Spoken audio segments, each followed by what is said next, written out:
கர்த்தர் நல்லவர், பெரியவர், சிறந்தவர், என்றும் மாறாதவர். அவர் வார்த்தையினுடைய வல்லமை ஒரு நாளும் குறைந்து போகிறதும் கிடையாது. இன்றைக்கு கர்த்தர் உங்கள் வாழ்க்கையில் செய்ய போகிற காரியங்கள் அதிசயமாக இருக்க போகிறது. அதனால் ஆண்டவருக்கு நன்றி செலுத்திக் கொண்டே இருங்க. எபேசியர் 4 அதிகாரம் 32 வசனத்தில் இப்படி பார்க்கிறோம். ஒருவருக்கொருவர் தயவாயும் மன உருக்கமாயும் இருந்து கிறிஸ்துவுக்குள் தேவன் உங்களுக்கு மன்னித்தது போல நீங்களும் ஒருவருக்கொருவர் மன்னியுங்கள். People don't need our criticisms, they need our care. ஜனங்களுக்கு நம்முடைய விமர்சனம் தேவைப்படுகிறது கிடையாது, நம்முடைய விண்ணப்பங்கள் தான் தேவை. நாம் எப்பொழுதும் ஒரு மனிதனை பார்க்கும் பொழுது, அவங்களுக்கு குறை இருக்கும் பொழுது, நம்மளை அறியாமலே சில நேரத்தில் அதை நாம் பேசுவோம், விமர்சிப்போம், மற்றவர்களிடத்தில் பகிர்ந்து கொள்வோம்.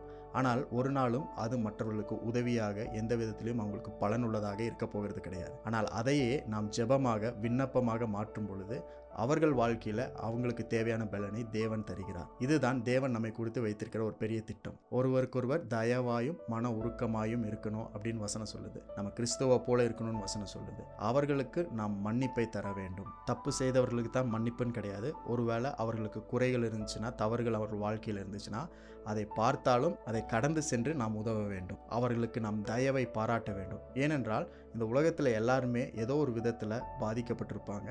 ஏதோ ஒரு விதத்தில் நம்முடைய உதவியோ நம்முடைய கருணையோ அவங்களுக்கு தேவைப்படும். நமக்கும் அதே போல தான் அதிகமான அன்பும் கரிசனையும் எல்லாம் தேவைப்படுகிறது. ஆனால் அநேகர் நம்மை விட தேவை உள்ளவர்களாக இருக்கிறாங்க. அவங்களுக்கு நேரடியாக சென்று நம்ம உதவி செய்ய முடியலனாலும் பரவாயில்ல, தேவனிடத்தில் அவர்களுக்காய் நாம் ஜெபிக்க வேண்டும், அவர்களை மன்னிக்க வேண்டும், ஜெபத்தில் தாங்க வேண்டும், அவர்களுக்கு ஒரு நிமிஷமாவது செலவிட்டு அவர்களை நினைத்து நன்றி சொல்ல வேண்டும். இன்றைக்கும் அப்படிப்பட்ட ஒரு பெரிய நாள் ஆண்டவர் நம்மளுக்கு கொடுத்துருக்கிறார். அநேகரை நினைப்பதற்கு, அநேகருக்கு நம்முடைய ஜெபங்கள் சென்றடைவதற்கு, அநேகரை குறித்து நாம் ஜெபிப்பதற்கு இன்றைக்கு ஒரு நல்ல நாள் ஆண்டவர் நம்மளுக்கு ஏற்படுத்தி இருக்கிறார். அநேகரை நினைவு கூறும்படிக்கு இன்றைக்கு ஒரு நல்ல நாளாக இருக்கிறது.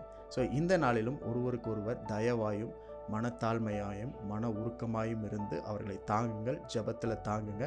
உங்களுடைய ஜெபம் அவர்களுடைய வாழ்க்கையில் ஏதோ ஒரு மாற்றத்தையும் அற்புதத்தையும் இந்த நேரத்தில் ஏற்படுத்தி கொண்டே இருக்கிறது. ஸோ இந்த நாளும் அவர்களை நினைத்து நீங்கள் ஜெபிப்பதற்கு ஆண்டவர் உங்களுக்கு தயவாய் கொடுத்த ஆசீர்வாதத்தினால் இந்த நாள் உங்களுக்கு கிடைச்சதுக்காக ஆண்டவருக்கு நன்றி செலுத்துங்க. கர்த்தர் உங்களை கைவிடாமல் உங்களை வழி நடத்தி செல்வார்.